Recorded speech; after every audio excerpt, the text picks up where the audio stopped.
আজ আমি তোমাদের সাথে শেয়ার করব ইলিশ মাছের ঝোল আলু বেগুন দিয়ে। কিছুদিন ধরে বর্ষা হচ্ছিল, তাই বাড়িতে খিচুড়ি খিচুড়ি খিচুড়ি আর ইলিশ মাছ ভাজার কথা বলছিল, কিন্তু ইলিশ মাছ আর ভাজা খেতে ভালো লাগছিল না। সেই জন্যেই একটা ইলিশ মাছ যখন বাজার থেকে আনলো বাবা, তারপরে ভেবে নিলাম একটা ঝোল করি। সবাই ঝোলটা খেতে খুব পছন্দ করে, এইভাবেই রান্না করি। আর খিচুড়ি খাবো না আজকের দিনে, আজকে ঝোল দিয়ে ভাত খাবো। তো আলু বেগুন ছিল একটা, আলু বেগুনটাকে আমি খুব ভালো করে কেটে নিয়েছিলাম, আর ইলিশ মাছটাও কাটা হয়ে গেছিলো। তারপর কড়াইয়ে তেল গরম করে ইলিশ মাছগুলো ভেজে নিলাম, কড়া করে ভেজেছিলাম। তারপরে আলু বেগুনটা কাটা হয়ে যাওয়ার পরে একটু নুন আর একটু হলুদ দিয়ে মাখিয়ে রেখেছিলাম। তারপরে ইলিশ মাছগুলো ভাজা হয়ে গেছিলো। ভাজার পরে কড়াইয়ের মধ্যে কাঁচা লঙ্কা ছিঁড়ে দিয়ে দিয়েছিলাম 5-6টা, যে যেমন ঝাল খাও সেই হিসেবে দেবে। আমি তো 4-5টা দিয়ে নিয়েছিলাম, মাছ ভাজার তেলটাতেই দিয়ে নিয়েছিলাম।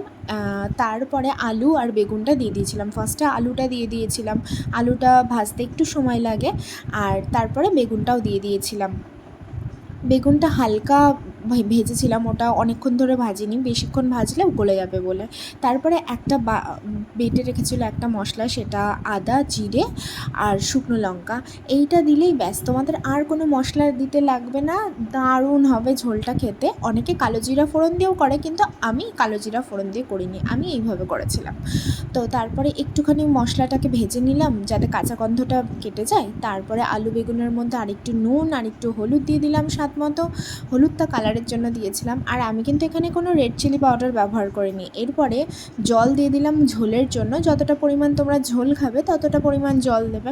জলটা দিয়ে যেই একটু ফুটে আসবে, তারপরে সামান্য আরেকটু নুন দিয়ে দেবে টেস্টের জন্য। তারপরে ভেজে রাখা মাছগুলো ধীরে ধীরে দিয়ে দেবে, একটু ফুটে এলেই হয়ে যাবে। তারপর নামিয়ে ফেলো। গরম গরম আলু বেগুন দিয়ে ঝোল ইলিশ মাছের, গরম ভাতে এটা জাস্ট জমে গিয়েছিল। তো আবার একটা রেসিপি পরে